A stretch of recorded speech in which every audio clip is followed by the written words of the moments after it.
오늘 아침은 사촌이 집을 사면 위로받는 사람들이라는 제목의 말씀을 나누겠습니다. 여러분 가끔 한 번씩 어물시장이나 포구에 가면은 큰 바구니에 게가 많이 들어 있습니다. 그 게들은 살아서 움직이고 그 바구니에서 막 기어 나오려고 애를 씁니다. 그러나 주인은 신경 안 씁니다. 왜냐하면 개는 도망을 못 갑니다. 왜 못 갈까요? 주인이 염려할까봐? 아닙니다. 주인이 개들을 이뻐하니까 도망 안 갑니까? 아닙니다. 개 한 마리가 기어오르면은 다른 개가 잡아서 기어코 끌어내립니다. 그래서 결국은 움직이긴 부산한데 한 마리도 바구니 밖으로 탈출을 못한다는 겁니다. 사람에게도 이런 습성이 있습니다.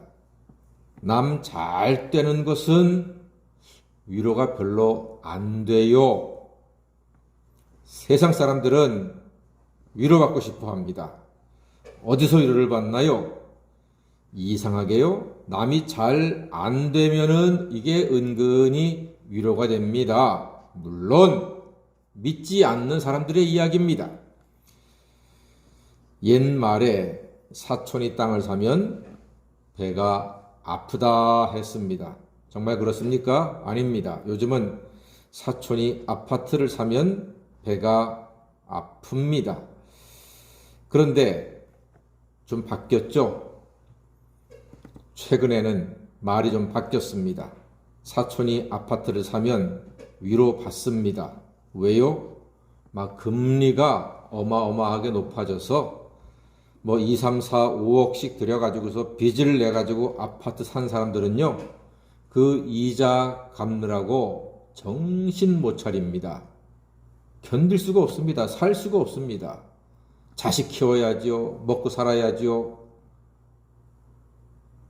이자를 몇백만 원씩 갑자기 내려니까 어떻게 사람이 견뎌내겠습니까? 죽을 맛입니다. 그래서 사촌이 아파트를 사면 위로받는 세상이 되었다니까요. 내가 잘 되잖아요. 그러면은 남들이 막 기뻐할까요? 안 그래요. 내가 잘 되면은요, 기뻐하는 사람보다 속이 좀 불편한 사람들이 더 많습니다. 야곱이 재산이 많이 불어나서 부자가 되었습니다. 당연히 배 아픈 사람이 있겠지요. 우리는 배 고픈 건 참아도 배 아픈 거는 못 참잖아요. 라반의 아들들이 야곱이 부자가 되니까 배가 아팠습니다. 오늘 창세기 31장 1절 말씀 보니까요. 야곱이 라반의 아들들이 하는 말을 들은즉 야곱이 우리 아버지의 소유를 다 빼앗고 우리 아버지의 소유로 말미암아 이 모든 재물을 모았다 이렇게 말한다는 거예요. 배가 아프다 이거죠. 우리 아버지 종로를 타던 야곱이 비록 우리 누이들과 결혼했지만 저렇게 부자가 되는 거 이거 못 참겠다 이거예요. 배가 아프다 이겁니다. 그런데 라반의 아들들뿐만 아니라 라반도 다르지 않아요. 2절 말씀 보니까, 자, 2절 한번 읽어볼까요? 시작. 야곱이 라반의 안색을 본즉 자기에게 대하여 전과 같이 아니하더라. 배가 아프다 이거예요.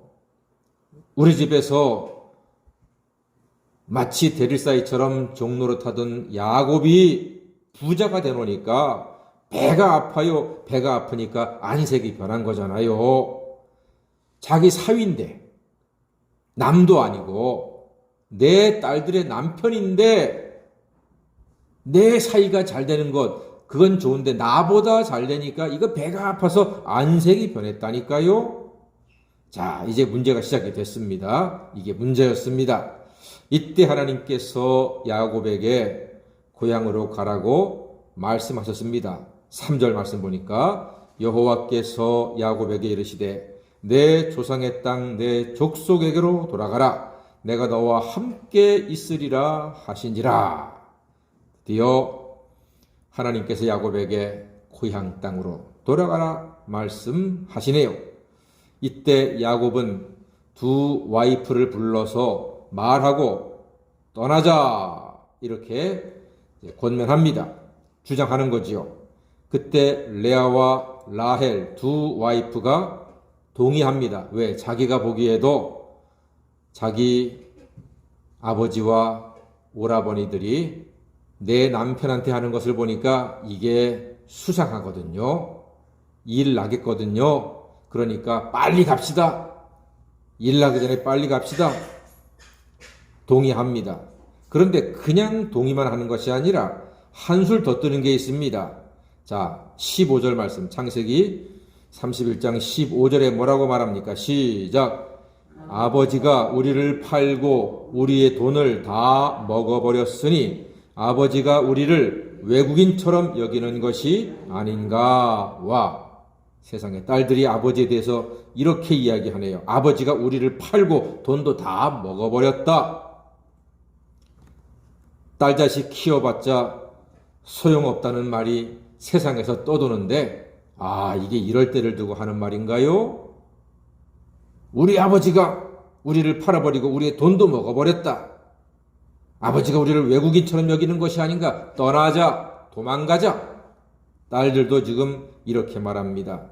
그러나 야곱도 가고는 싶지만 야곱이라고 귀양하는 것이 쉽겠습니까? 왜요? 자그마치 20년 동안 지금 장인 집에 있었습니다. 20년이면요 뿌리가 내려지거든요. 고향이나 다름없거든요. 그런데 떠나는 게 쉽겠습니까? 거기다가 자식들도 거기서 잘 크고 있고, 또 자식들도 동네 아이들과 친하고 학교도 다니고 거기서 학원도 다니고 있을 텐데 그 아이들 다 데리고 떠나는 게 쉽겠냐 말입니다. 그리고 무엇보다 고향 땅 돌아가려니까 누가 생각이 납니까? 자기 형 에서가 생각이 나잖아요. 에서가 자기를 죽일까봐 도망 나온 것인데 20년 만에 돌아간즉 에서가 어서 오라 야곱아 하고 쉽게 반겨주겠냐 말입니다. 누군들 그렇게 생각하지 않겠습니까? 그럼에도 불구하고 야곱은 떠나기를 결심합니다. 왜? 어떻게? 무엇 때문에 떠나려고 합니까? 13절 말씀에 답이 있습니다. 자, 야곱이 그 먼 길을 20년 만에 떠나서 고향으로 돌아가자 했던 그 이유가 무엇일까? 13절입니다. 시작.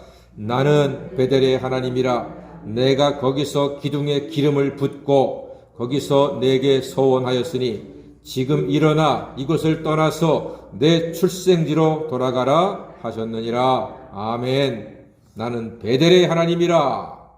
하나님께서 말씀하신 겁니다. 옛 언약을 기억나게 해주십니다. 돌베개를 베던 시절 하나님께서는 야곱에게 사다리를 보여주셨습니다. 천사들이 오르락 내리락 하고 꼭대기에는 하나님이 계시고 천사들이 야곱과 함께하는 것을 하나님께서 보여주셨습니다.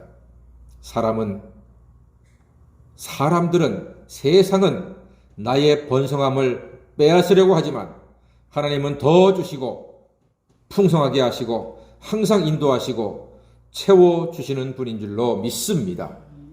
세상은 사촌이 땅을 사면 배가 아파도 하나님은 우리에게 주시고 또 주시고 더 주시는 분입니다.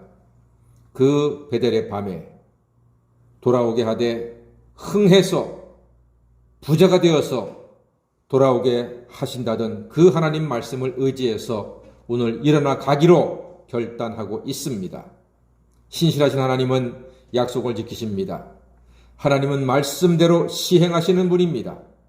그러므로 말씀대로 믿고 신뢰함으로 하나님의 풍성한 은혜로 살아가시는 형통한 사람 다 되시기를 주님의 이름으로 간절히 축원합니다. 아멘. 기도하겠습니다.